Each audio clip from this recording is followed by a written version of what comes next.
एक ऐसी जगह की कल्पना कीजिए जहां वक्त हजारों साल से मानो रुका हुआ है। और फिर सोचिए, साल 2018 में एक 26 साल का नौजवान उसी जगह पर कदम रखता है। एक ऐसा द्वीप जहां जाना सख्त मना है, जहां रहने वाली जनजाति के लिए बाहरी दुनिया का कोई मतलब ही नहीं है, और जहां किसी भी भारी इंसान का स्वागत तीरों की बौछार से होता है। देखिए, ये कोई फिल्मी कहानी नहीं है, ये एक चेतावनी है इस बात की कि जब इंसान की जानने की जिद प्रकृति के सबसे पुराने रहस्य से टकराती है तो नतीजा क्या होता है। और यही तो सबसे बड़ा सवाल है। जॉन एलन चाओ, आखिर वो ऐसा क्या ढूंढ रहा था कि उसने अपनी जान ही दांव पर लगा दी। उसे पता था कि एक तरफा सफर हो सकता है, तो फिर क्यों? इस क्यों का जवाब ढूंढने के लिए ना हमें पहले उस द्वीप की पहेली को समझना होगा। एक ऐसी पहेली जिसे शायद हमें कभी सुलझाने की कोशिश ही नहीं करनी चाहिए थी। तो चलिए बात करते हैं नॉर्थ सेंटिनल द्वीप की। ये बंगाल की खाड़ी में भारत के अंडमान और निकोबार द्वीप समूह का एक अनछुआ बहुत ही रहस्यमयी हिस्सा है। इसके आसपास सैकड़ों और द्वीप हैं, पर उनमें से कोई भी इसकी तरह नहीं है। ये अलग है, बिल्कुल ही अलग। अगर दूर से देखें तो ये किसी भी दूसरे ट्रॉपिकल आइलैंड जैसा ही लगता है। 60 वर्ग किलोमीटर में फैला घना जंगल जिसके चारों ओर नीला समंदर है। पर इस खूबसूरती के पीछे एक ऐसी दुनिया है जो हमारी दुनिया से पूरी तरह कटी हुई है। एक ऐसी दुनिया जो अपने राज किसी को बताना ही नहीं चाहती। और सुनिए, ये सिर्फ कोई दूर दराज का द्वीप नहीं है, ये एक पूरी तरह से रिस्ट्रिक्टेड जोन है। भारत सरकार का एक खास कानून है जिसके तहत इसके पास जाना भी एक अपराध है। यहाँ तक कि इंडियन नेवी भी इससे तय दूरी बनाकर रखती है। और इसकी एक ही वजह है, वो लोग जो इस द्वीप को अपना घर कहते हैं। इस द्वीप को जो चीज़ सबसे अलग और खतरनाक बनाती है वो है यहाँ रहने वाली जनजाति सेंटिनली। ये लोग आज भी पाषाण युग मतलब स्टोन एज में जी रहे हैं। हमारी दुनिया, हमारी नियम, हमारी टेक्नोलॉजी, इनके लिए इन सब का कोई मतलब नहीं। सच तो ये है कि ये हमारी दुनिया का हिस्सा है ही नहीं। अंदाज़ा लगा सकते हैं कि ये लोग यहाँ कब से हैं? वैज्ञानिक मानते हैं पिछले 60,000 सालों से। जी हाँ, 60,000 ईयर्स। मतलब जब इंसान अफ्रीका से निकलकर दुनिया में फैल रहा था, तब इनके पूर्वज इस द्वीप पर पहुंचे और तब से यहीं हैं। दुनिया में बड़ी बड़ी सभ्यताएं बनी और मिट गईं, लेकिन ये लोग यहीं थे, पूरी दुनिया से कटे हुए। और यही वजह है कि हम इनके बारे में सच कहें तो कुछ भी नहीं जानते।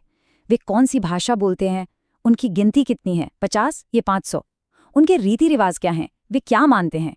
ये सारे सवाल आज भी एक गहरा राज हैं, और शायद इन्हें राज ही रहना चाहिए।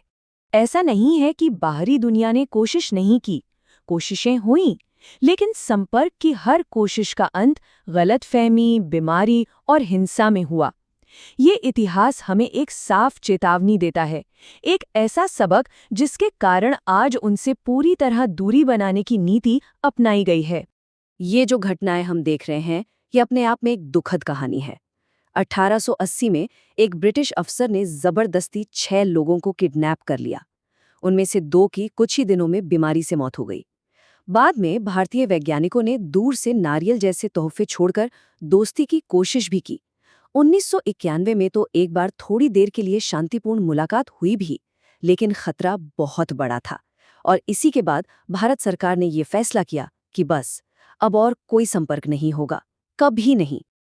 लेकिन इसी कभी नहीं को तोड़ा जॉन एलन चाओ ने। 2018 में वो उस प्रतिबंधित सीमा को पार कर गया।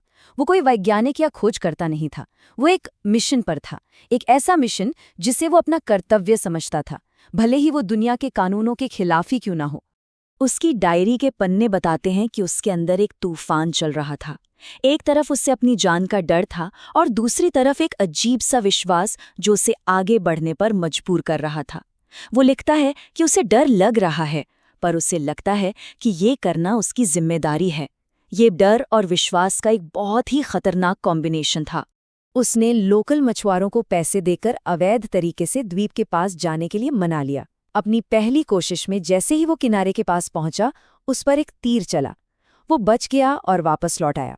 ये एक सीधी चेतावनी थी, लेकिन उसने इसे अनदेखा कर दिया। अगली सुबह वो फिर गया, पर इस बार वो वापस नहीं लौटा। दूर इंतजार कर रहे मछुआरों ने बस इतना देखा कि जनजाति के लोग उसके शरीर को रेत पर घसीटते हुए जंगल में ले जा रहे हैं।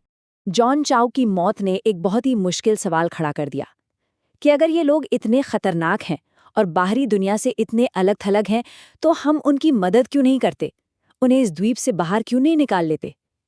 लेकिन इसका जवाब इतना सीधा नहीं है।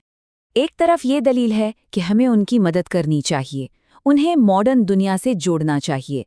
लेकिन जैसा कि इतिहास ने बार बार दिखाया है, खतरा कहीं ज्यादा बड़ा है। सबसे बड़ा खतरा है हमारी दुनिया की बीमारियां। हमारे लिए जो एक मामूली सा सर्दी जुकाम है, वो उनके लिए एक जानलेवा महामारी बन सकता है। एक ही झटके में पूरी की पूरी जनजाति खत्म हो सकती है। और इसीलिए ये जो अलगाव है, ये जो प्रतिबंध है, ये उनके लिए कोई सजा या जेल नहीं है। ये उनकी सुरक्षा का एकमात्र कवच है। ये कानून सिर्फ हमें उनसे दूर नहीं रखता, बल्कि उन्हें हमारे उन खतरों से भी बचाता है जो हमें दिखाई भी नहीं देते। नॉर्थ सेंटिनल द्वीप और जॉन चाओ की दुखद कहानी हमें एक बहुत अहम सबक सिखाती है। ये कहानी हमारी जानने की इच्छा और किसी के अकेले रहने के अधिकार के बीच एक सीमा रेखा खींचती है।